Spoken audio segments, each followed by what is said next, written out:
In the heart of a seemingly tranquil Stockholm, on a cold winter's night in February 1986, an unthinkable act shattered the peace of a nation.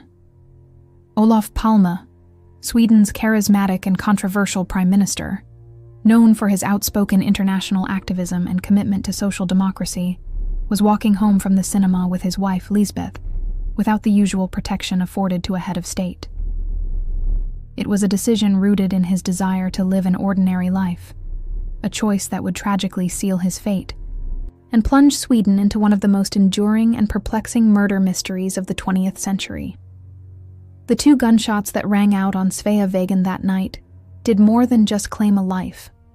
They irrevocably altered the course of Swedish history and left behind a legacy of unanswered questions, conspiracy theories, and a relentless, decades-long pursuit of truth that continues to this very day. The assassination of Olof Palme remains a chilling testament to how quickly normalcy can descend into chaos, and how a single brutal act can leave an indelible mark on the collective consciousness of a country. Before we delve deeper into this captivating and tragic story, remember to comment, like, share, and subscribe so you don't miss future episodes of the Calendar of Crime. On the evening of February 28, 1986, Olof Palme and his wife, Lisbeth, decided on a whim to go to the Grand Cinema in central Stockholm. It was a spontaneous plan, made without the knowledge of their security detail, a testament to Palme's often criticized habit of eschewing bodyguards.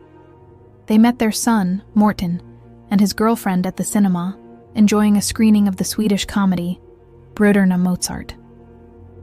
The night was unremarkable, a typical Friday evening for a couple enjoying a quiet outing. As the film concluded, around 11:15 p.m., the Palmes bid farewell to their son and his girlfriend, stepping out into the crisp night air. They began their walk home, strolling along Sveavägen, one of Stockholm's busiest thoroughfares, a route they had taken countless times before. The couple walked south on the west side of Sveavägen, eventually crossing over to the east side near the Adolf Fredrik Church. They paused briefly to look into a shop window, a mundane act that would soon be overshadowed by horror. It was just past 11:21 p.m. when a lone figure emerged from behind them. Without warning, 2 shots were fired. The first bullet struck Olof Palme in the back at close range, a fatal wound. The second grazed Lisbeth Palme's back. The assailant then calmly jogged away, disappearing into the labyrinthine streets of Stockholm, up Tunnelgatan, and vanishing into the night. The immediate aftermath was a scene of confusion and frantic efforts. A taxi driver, alerted by the gunshots, used his radio to call for help, though the initial call was misdirected.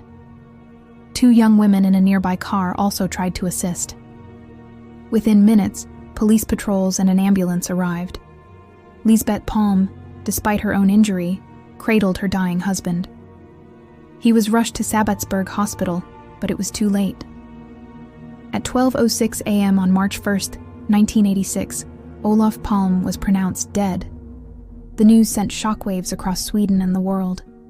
A beloved, yet divisive leader had been assassinated on the streets of his capital, an act unprecedented in modern Swedish history. The investigation began immediately, but from the outset, it was plagued by missteps and a lack of concrete evidence. The only forensic leads were the 2 .357 Magnum bullets recovered from the scene. The murder weapon, a revolver, was never found, meaning no cartridge cases were left behind. Witnesses described the killer as a man between 30 and 50 years old, about 180-185 centimeters tall, wearing a dark jacket or coat. However, initial descriptions of his movements varied, with some recalling him moving smoothly, others clumsily. A police sketch, widely circulated, was later deemed unreliable, as the witness it was based on likely hadn't seen the actual assailant. The lack of a clear description and the missing weapon would haunt the investigation for decades. Years into the investigation, in December 1988, a man named Christer Pettersson, a petty criminal with a history of drug abuse and violence, was arrested. Lisbeth Palme identified him in a police lineup as her husband's killer. Pettersson was subsequently convicted of the murder. However, his conviction was overturned on appeal by the Svea Court of Appeal.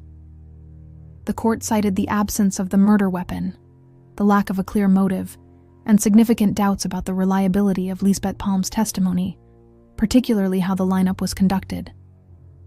Pettersson, though legally innocent, remained a figure of suspicion for many.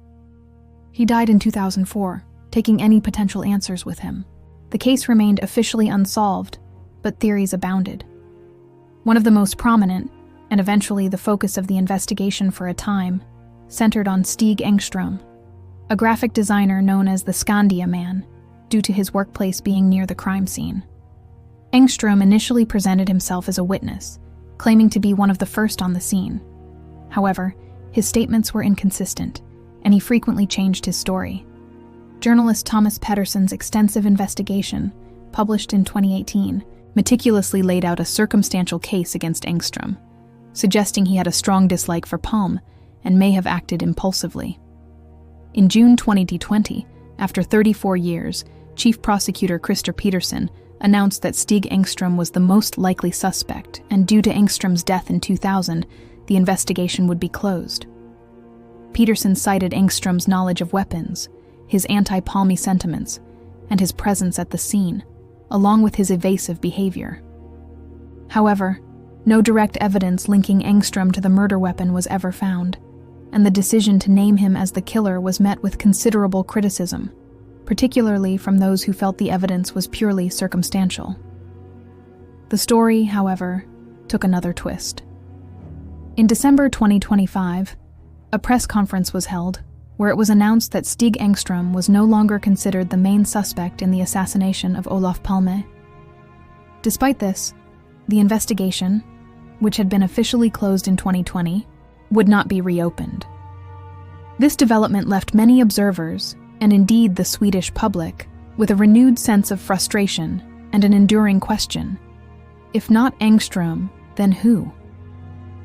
The case, it seemed, was destined to remain shrouded in mystery, a perpetual enigma in Swedish legal history.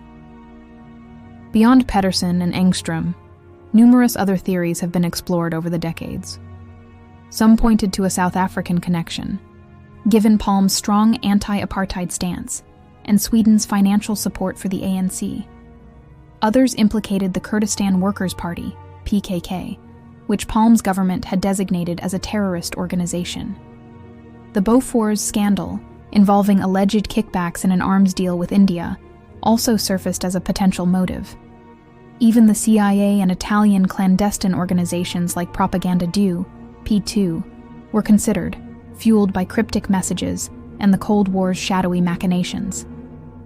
Each theory, meticulously investigated, ultimately failed to provide conclusive proof, adding layers to the already complex narrative.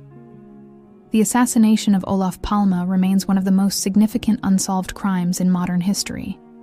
It has cost the Swedish state hundreds of millions of kroner, generated over 700,000 pages of investigation material, and involved countless hours from police and prosecutors. The case has inspired books, documentaries, and endless speculation, becoming a national trauma that continues to resonate. The lack of a definitive answer has fostered a deep sense of unease and a persistent belief among some that the full truth has yet to emerge. The murder of Olof Palme is not just a cold case. It is a wound that has never fully healed in the Swedish psyche. Thanks for watching. Please comment, share, like, and subscribe for future episodes from the Calendar of Crime.